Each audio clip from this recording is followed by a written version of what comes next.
एक तरफ अमेरिका जहां गगनचुंबी इमारतें, शानदार इंफ्रास्ट्रक्चर और टेक्नोलॉजी का बोलबाला है, वहीं दूसरी तरफ भारत जहां लोग मेहनत तो कर रहे हैं लेकिन विकास की दौड़ में पीछे हैं। सवाल उठता है, आखिर क्यों? क्या इसके पीछे का कारण ब्रिटिश शासन है या हमारी सरकार की नाकामियां? आज हम बात करेंगे इस वीडियो में कि आखिर भारत अमेरिका से इतना पीछे क्यों है। अमेरिका को 1776 ईस्वी में आजादी मिली और तब से उन्होंने विकास करना शुरू कर दिया। वहीं भारत को 1947 में आजादी मिली, यानी 200 सालों तक हमारा देश लूट और शोषण का शिकार बन चुका था और आर्थिक और सामाजिक रूप से कमजोर भी हो गया था। अगर हम इतिहास को पीछे मुड़कर देखें तो उससे केवल एक ही निष्कर्ष निकलता है कि उससे हम अपनी गलतियों को सीख सकते हैं कि हमने कहां पर गलती की, उसको रिपीट नहीं कर सकते। लेकिन आजकल हमारी सरकार वही रिपीट करना चाहती है। अमेरिका की जीडीपी 26 ट्रिलियन डॉलर से अधिक है, जबकि भारत की जीडीपी 3.7 ट्रिलियन डॉलर है। आखिर इतना फर्क क्यों है? इसके ढेर सारे कारण हैं। उन्हीं कारणों में एक, अमेरिका ने औद्योगिकीकरण बहुत पहले शुरू कर दिया था, जबकि भारत में अभी भी कृषि पर निर्भरता ज्यादा है। हमारे यहाँ आज भी लोग पारंपरिक खेती कर रहे हैं, जबकि अमेरिका में टेक्नोलॉजी से खेती की जाती है। उसके पीछे का मुख्य कारण यह है कि हमारे यहाँ की फार्मर यानी किसान के पास उतना पैसा नहीं है, उतनी सुविधा नहीं है कि वो टेक्नोलॉजी से खेती कर सके, क्योंकि हमारे देश की सरकार इतनी निकम्मी हो चुकी है कि वो केवल टेक्नोलॉजी खरीदती है, टेक्नोलॉजी खुद से विकसित नहीं करना जानती है। अगर वह टेक्नोलॉजी खुद से विकसित करे तो उसका रेट सस्ता होगा, जिससे हमारे किसान उस टेक्नोलॉजी का भरपूर उपयोग कर पाएंगे और आगे बढ़ पाएंगे। क्या हमारी सरकार को अर्थव्यवस्था को तेजी से बढ़ाने के लिए कृषि से आगे बढ़कर नई टेक्नोलॉजी और इनोवेशन पर फोकस नहीं करना चाहिए? इसका आंसर आप कमेंट में जरूर बताएं। और दूसरा पॉइंट आता है शिक्षा। शिक्षा किसी भी देश का भविष्य तय करता है, लेकिन क्या हमारी सरकार एजुकेशन सिस्टम पर सही से काम कर रही है या फिर खिलवाड़ कर रही है? अमेरिका में स्टैनफोर्ड, MIT और हार्वर्ड जैसे विश्वविद्यालयों में दुनिया के सबसे तेज स्टूडेंट पढ़ाई करते हैं।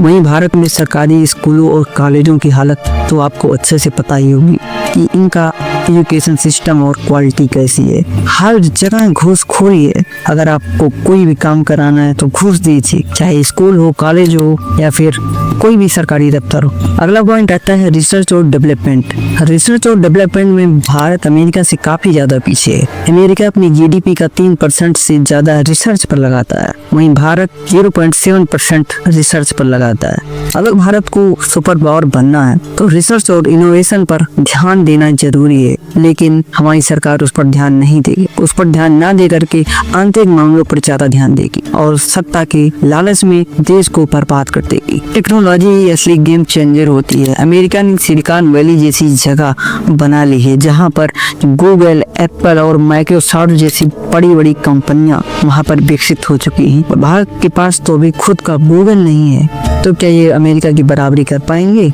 और करेंगे भी कैसे? खुद का पेट भरेगा तभी तो कुछ कर पाएंगे। अभी खुद का पेट भरा ही नहीं। हमारे देश में टैलेंट की कोई कमी नहीं है, लेकिन सिस्टम इन्हें आगे बढ़ने नहीं देना चाहती। भारत के पास इसरो, DRDO जैसी संस्थाएं हैं और यही संस्थाएं हमें गर्व करने का मौका देती हैं कि हाँ, हमारे पास भी कुछ है। एक सवाल आप लोगों से कमेंट बॉक्स में जरूर बताइएगा कि क्या भारत सही दिशा में अग्रसर है? अब थोड़ा सा बात कर लेते हैं राजनीति और प्रशासन की कमजोरियों पर।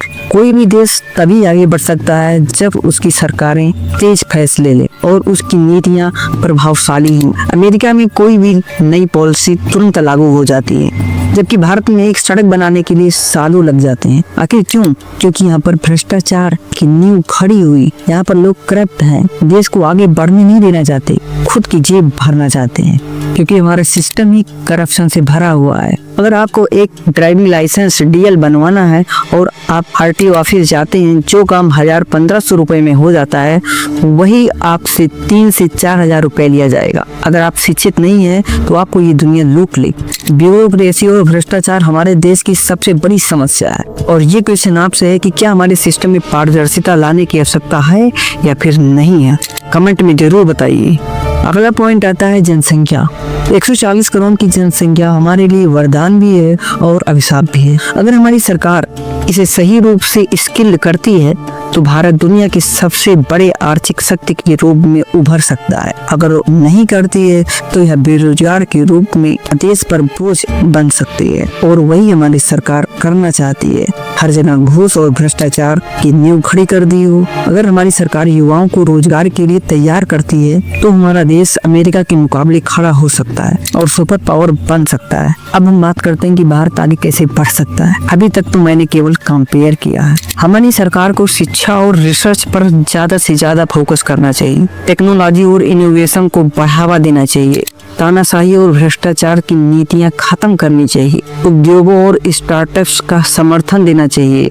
और सबसे बड़ी बात, जनसंख्या को संसाधन में परिवर्तित करना चाहिए। जैसा कि मैंने वीडियो में बताया, अगर हमारी सरकार ये कर सके तो वह दिन दूर नहीं कि हमारा देश भारत भी सुपर पावर बन जाएगा। तो दोस्तों, वीडियो अच्छा लगा हो तो वीडियो को लाइक करें, अपने दोस्तों के साथ शेयर करें और चैनल को सब्सक्राइब करना ना भूलें। आपका एक लाइक, एक कमेंट और चैनल को सब्सक्राइब करना हमें काफी मोटिवेशन देता है। मिलेंगे अगले वीडियो में। जय हिंद।